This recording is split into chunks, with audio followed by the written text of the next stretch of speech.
ശരീരത്തിന് ഏത് ഭാഗത്തും വരാവുന്ന ഒരു അസുഖമാണ് ക്യാൻസർ എന്ന് പറയുന്നത്. അപ്പോൾ നമുക്ക് ക്യാൻസർ വന്നതിന് ശേഷം സർജറി ചെയ്യാൻ ഓപ്ഷനുള്ള ക്യാൻസറിൽ, അതായത് നമ്മുടെ മുഖത്തോ കയ്യിലോ കാലിലോ അല്ലെങ്കിൽ വയറിലോ ഏതെങ്കിലും അവയവങ്ങളിൽ ക്യാൻസർ വന്ന് നമ്മളതിന് സർജറി ചെയ്യുന്ന ഒരു ഓപ്ഷൻ നമുക്ക് ഡോക്ടർ തന്നു. അപ്പോൾ ഈ സർജറി ചെയ്യുന്ന സമയത്ത് നമുക്ക് ആ ക്യാൻസർ വന്ന ഭാഗം കംപ്ലീറ്റ്ലി മുറിച്ച് മാറ്റിക്കളയുകയാണ് ചെയ്യുന്നത്.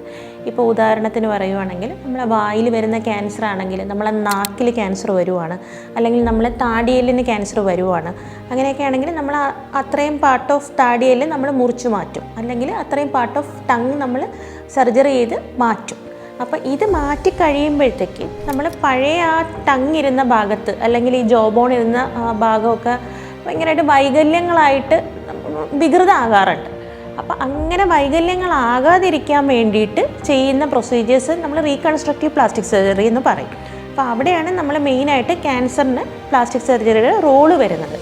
ഇപ്പോൾ ഉദാഹരണം പറഞ്ഞു കഴിഞ്ഞാൽ പല ക്യാൻസർ പേഷ്യൻസും നമ്മൾ ഇപ്പോൾ ഒ പിയിലൊക്കെ സ്ഥിരം കാണാറുള്ളതാണ്. ഇപ്പോൾ മെയിനായിട്ട് നമ്മളിങ്ങനെ ഓറൽ ക്യാൻസറൊക്കെ കഴിഞ്ഞിട്ട് നമ്മൾ അപ്പോൾ അന്നേരം പ്ലാസ്റ്റിക് സർജറി ചെയ്തില്ലെങ്കിൽ ഈ സർജറി കഴിഞ്ഞ് പിന്നീട് എല്ലാ ട്രീറ്റ്മെൻറ്റും കഴിഞ്ഞിട്ട് അവർ വരുമ്പോൾ മുഖത്തൊരു ഷോളൊക്കെ ഇട്ട് കവർ ചെയ്ത് അങ്ങനെ പുറത്ത് കാണിക്കാനായിട്ട് ഭയങ്കര മടിയായിട്ട് അവർ വരാറുണ്ട്. കാരണം എന്ന് വെച്ച് കഴിഞ്ഞാൽ അവർ ക്യാൻസറിൻ്റെ ട്രീറ്റ്മെൻറ്റ് കഴിഞ്ഞ് ക്യാൻസർ സുഖപ്പെട്ട് കഴിഞ്ഞിരുന്നാലും അവർക്ക് ആ ഒരു കോൺഫിഡൻസോ പുറത്തിറങ്ങിയ ആൾക്കാരെ ഫേസ് ചെയ്യാനുള്ള ഒരു ധൈര്യമൊക്കെ അങ്ങ് മാറും.